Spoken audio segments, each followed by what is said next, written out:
in the car! Stay in the car! 8 killed and nearly 50 wounded. That was a recent weekend in Chicago. Homicides are up over 50% compared to last year. Perhaps it was the unseasonable warm spring temperatures or the demolition of nearly all the high-rise public housing that has scattered thousands of gang members into rival territories.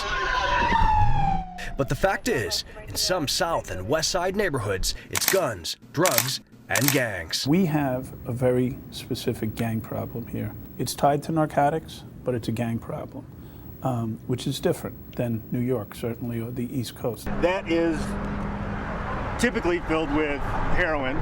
They cut down a straw and snort it right out of the baggie. And you're hurting your mother. With nearly 70,000 members, Chicago is the most gang-populated city in America. That, according to the FBI. All right, hands on top of your head, now go around to the back. Hands on top. AP spent several days embedded with the Chicago police narcotic and gang units. We rode along day and night, observing and documenting the conflicts and police strategy. Right now we're in a pursuit of one of the young men that just ran. As they hit up targeted spots and chase down criminals making arrests. Hands on your back. All right, you're under arrest. All this based on months of undercover investigations that has led to each police takedown. The goal? To curb the shooting and lock up the dealers, ranging from low-level street thugs to Mexican cartel operations in Chicago. Seizing the guns, holding on to those markets, and attacking the lifeblood of the gangs, which is the narcotics trade. It's really not about who's in what gang, it's all about the money. We talked to the gang members, we talked to the police. What they told us is it's more complex than any of us can imagine, and perhaps gangs as we know it are changing. Put your hands behind your back. There's no control, there's no leaders. At only 23, Devon Timms was raised by drug dealers. He describes his young life as a gang member of the prominent Chicago vice lords as something he has known since birth.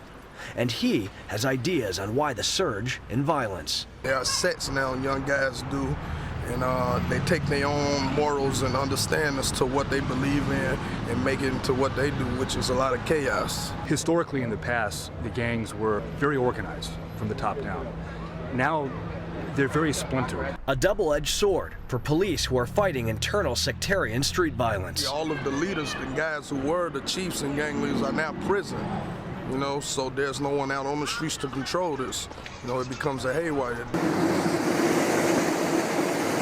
40's on the way. Sarge, you got tape? The gang enforcement unit is heavily armed. Guy in the back seat. Keep your hands where I can see him. Come on out. Sergeant Matthew Little is on the front lines. He is also a soldier with multiple tours in Iraq and Afghanistan. Especially working in Afghanistan, it's very, very similar. You're basically working gangs.